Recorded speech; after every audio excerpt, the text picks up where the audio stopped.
The World Health Organization has identified ageism as potentially now more pervasive than sexism or racism. It's the stories we tell ourselves, it's perhaps observations we've made about our parents or our grandparents around how they're ageing, and our fear associated with being like them. And that's not what we want for ourselves, so we're not looking forward to it. And part of the challenge with that is that because there's this negative view, and there's this big lump called the baby boomers who are over 50, between 50 to 71, we've got this lovely term called the Grey Tsunami, which actually indicates there's doom and gloom and disaster, look out, because the world's about to come to an end because there's such a large number of people that are over 50. Because when you become over 50, there's a whole lot of awful things that happen. Our lifespan is longer today than it has been at any other time in history. And as a result, what happens after 50 is a long time.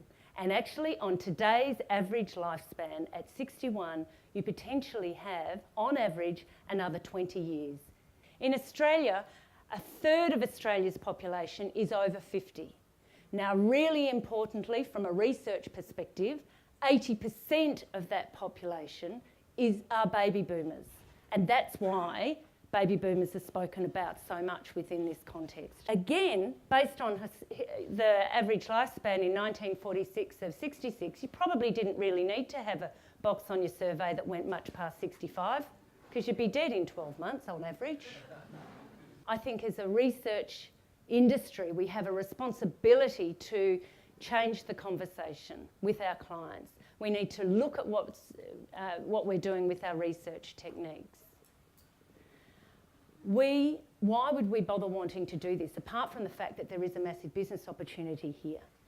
If we don't change the conversation now on what it is to be 50, if we don't make the conversation different to what it looks like to be over 50, nothing is going to change. Now is a time to innovate. But what are we innovating? What are our clients innovating? Unless we have more mass communication, more representation nationally, the language and the thinking and the cultural stereotypes aren't going to shift easily, because we're not seen, and what's understood about being over 50 is based on an old-fashioned idea of what it looks like.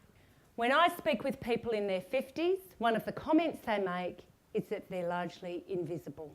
So then, why has this segment been ignored by marketers and the market research industry?